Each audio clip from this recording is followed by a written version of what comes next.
I had an Amazon gift card. Actually, it was return credit. Instead of spending it on something that would have maybe helped out around the house, I instead bought more books than I ever have in my entire life. I am so excited about so many of these, and there's like little backstories, I guess. I don't want to say backstories. There's specific reasons why I want some of them. They're not that interesting, but I'm gonna share it with you. First up, I've actually dove back into the Shadowhunters world, which is a YA extensive series by Cassandra Clare. And I do have a few of the books. You can actually see them up there.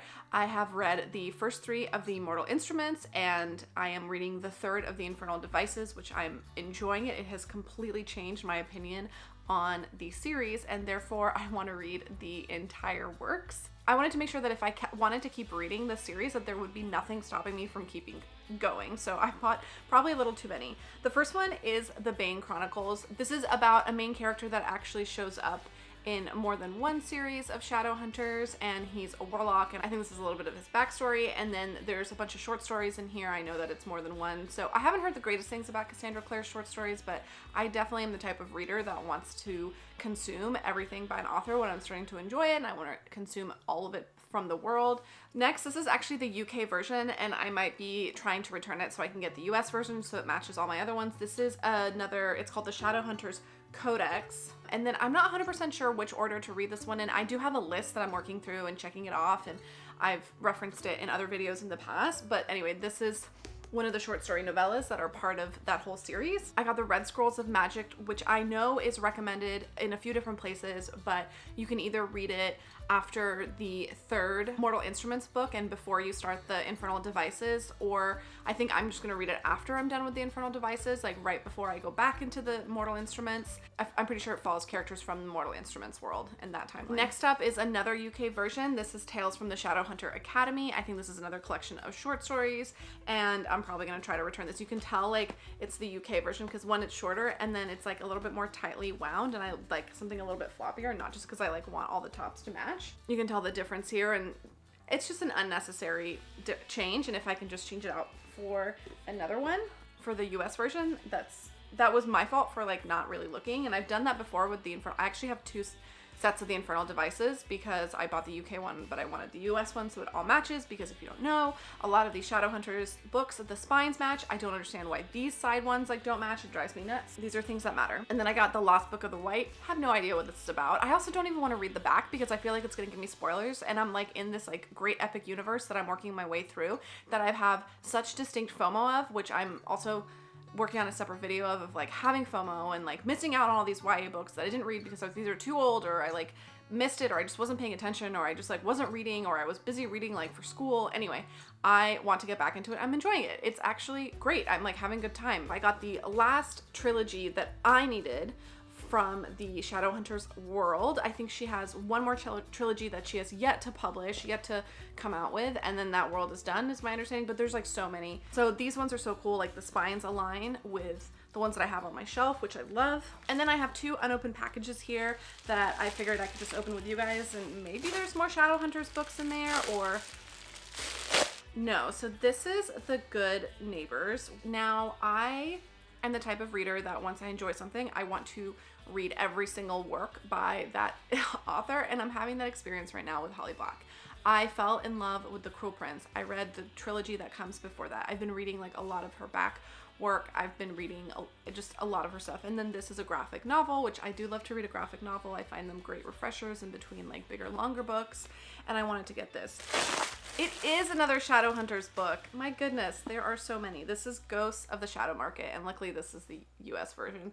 I don't know why the spines like aren't as coordinated as the other ones, but I think now I have the majority of the books that I need to keep going for a while. I will have to check my list. Okay, now I have a few books that I've definitely heard quite a bit of. This is Before the Coffee Gets Cold. My understanding of this book synopsis is that there's a cafe, and when you go inside and take a seat, you can actually travel back in time and see like all universes of like what your life could have been, is my kind of understanding. I know that there's like a few more in the series, and this is just such like a cute little book.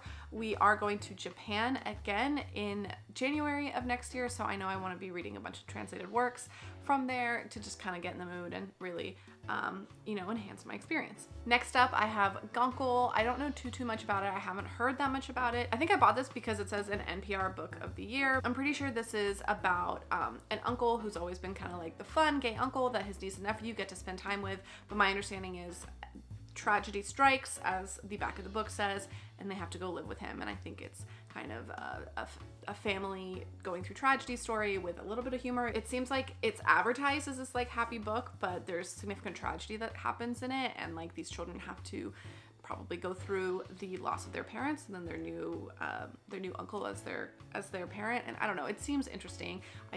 This might have been a little bit because I like the cover, and it sounds like a movie that I would really enjoy, and so therefore I grabbed it as a book. If We Were Villains was on major clearance for Amazon Prime Day, which is actually still going on today, and I already got it. I think I ordered it yesterday.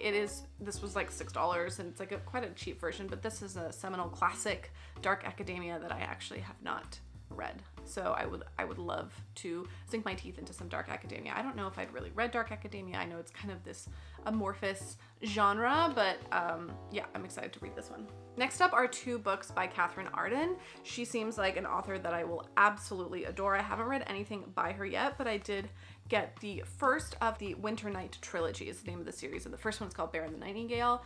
This is a book that I think is pretty much steeped in fairy tales. It's set in the Russian wilderness.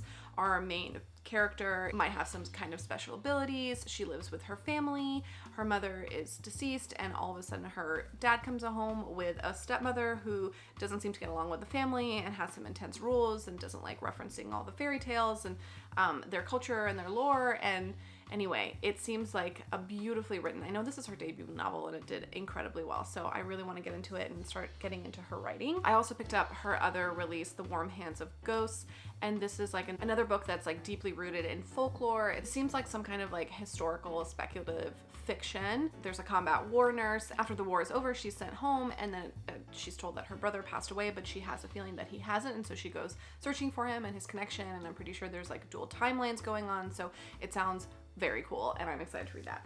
So I picked up my first Ellen Hilderbrand book. This one was only published in like 2022, like just 2 years ago. So I need to figure out if this is where I want to start. Let me know if you've read any of her books, and I'm excited to get into this Nantucket beach summer read romance family drama world. Going back on my desire to read all of Holly Black's work, I actually picked up Holly Black and Cassandra Clare's Magisterium, the first version of this. It's like the hardback. It's called The Iron Trial, and like the series is called The Magisterium. This is a middle grade book. I am excited. I like to read a wide variety of books. Obviously, I am a big mood reader. I love graphic novels, mangas, literary fiction, classics, fantasy, contemporary romance. Like, I'm all over the place, but I want to start enjoying a little bit of middle grade and just kind of expanding my collection and reading a whole wide variety of stuff.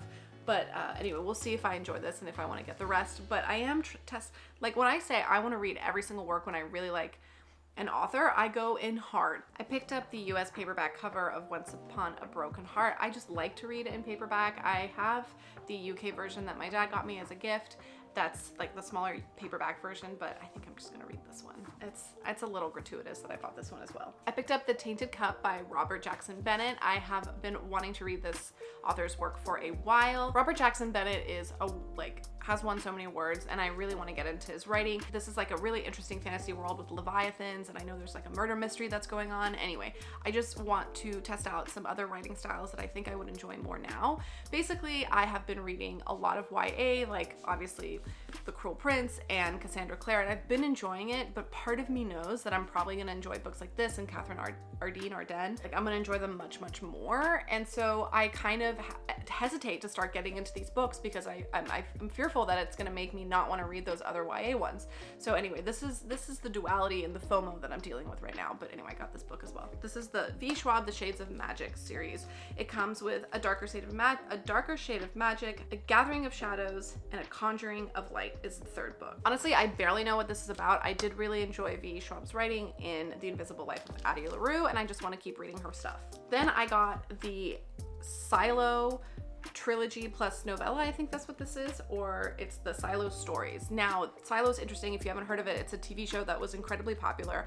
I haven't watched it, and I'm usually the kind of person that always wants to read the book first, then watch the TV show. However, with Game of Thrones, I actually didn't really like the books, but I love the TV show. Now, I've heard that Silo is actually a little bit similar, but I have been told by multiple friends, those who even like to read books before they watch TV shows, to actually watch the TV show before you read Silo, which is wool, shift, and dust. Anyway, so we'll see what I do. I might do a reading vlog of like watching it and then reading it. Anyway, let me know what you think and if you're interested in seeing something like that. Okay, back to like the middle grade or like the kid stuff. Now, I was a fan of Lemony Snicket growing up, but not even growing up, I was a fan of Lemony Snicket. I love the TV show with Neil Patrick Harris. I thought it was so well done. I've read the first couple, but I saw this on major clearance and I wanted to have it for my shelves and to enjoy it and have it as like a refresher, and I got the whole box set, which was I think like 60% off because of Amazon Prime Day. Finally, I got the Red Queen box set, which was a bold move. My friend who has a very similar reading taste as me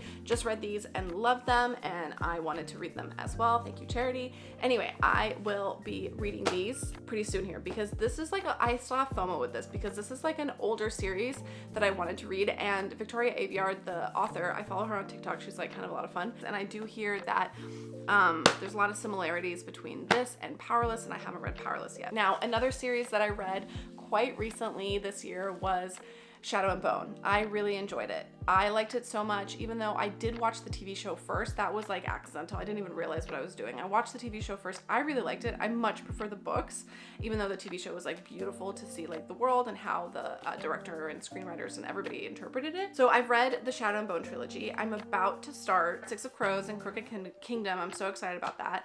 And I bought these special editions from Amazon. They're not like that special. I bought this like set of the three of them. It comes with Shadow and Bone, Crooked Kingdom, and Six of Crows, and they're just like these foiled naked covers, and they're very pretty, and I just wanted them. I hear a lot of people who don't like Shadow and Bone really like Six of Crows, and I like Shadow and Bone, so I'm probably gonna like Six of Crows. Anyway, that's it. Those are all the books that I bought recently, and will probably go on a little bit of a slowdown in terms of buying books. I will probably buy more books in the fall. I always get excited with like the seasons changing and just, you know, decorating the house and like getting in like a mood. I'll probably get some more books for that, and then I will definitely be getting more Japanese translated books that I can share with you guys as well. Thank you so much for watching. I really appreciate your time, and I'll see you next time. Bye-bye.